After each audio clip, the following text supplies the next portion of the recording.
Hello rainbows, welcome back to my another mini blog. তো আজকে ছিল আমাদের একটা পৈতে বাড়িতে নিমন্ত্রণ। তো যা গরম পড়েছে তাতে আমি পরেছি একটা কটনের শর্ট কুর্তি আর তার সাথে ট্রেন্ডিং প্যান্ট একটা কটনেরই। তো আমাদের বাড়ি থেকে 10-15 মিনিট লাগবে ওখানে যেতে। তো আমরা একটু দেরি করেই বেরিয়েছিলাম, মানে ওই 1-1:30 নাগাদ। আমি, বাবা, মা, কাকা, কাকিমা যাচ্ছিলাম, ভাই যায়নি। তো এই হলো গেট। সকালবেলায় অনুষ্ঠান হচ্ছিলো, মানে সকালবেলা পৈতের অনুষ্ঠান প্লাস খাওয়া দাওয়ার অনুষ্ঠান। এই হলো ব্রহ্মচারী বসে আছে।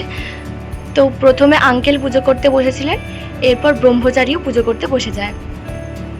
তো খানিকক্ষণ আমরা ঘরে একটু বসেছিলাম, কারণ ডাইরেক্ট রোদ্দুর থেকে এসে খেতে পারবো না। তো তারপর লাঞ্চ করতে বসে পড়ি। প্রথমেই ছিল ফিশ ফ্রাই, তারপর ছিল পোলাও, আর ছিল চিলি এঁচোড়, সর্ষে পাবদা, আর ছিল দই কাতলা। তো তারপরে ছিল চাটনি, পাঁপড়, মিষ্টি। আমি প্রথমবার কোথাও মিষ্টি খেলাম। এরপর ছিল আইসক্রিম।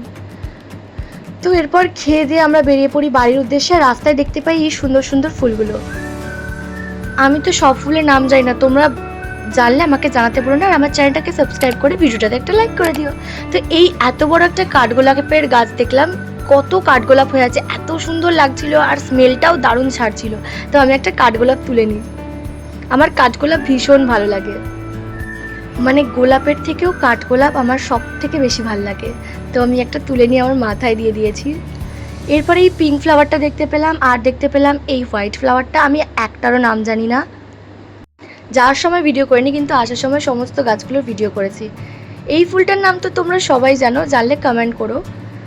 আর এই ফুলটা দেখো, এটা একটা মনে হয় বন ফুল। আর এই পিঙ্ক ফুলটাও কিন্তু ভীষণই সুন্দর ছিল।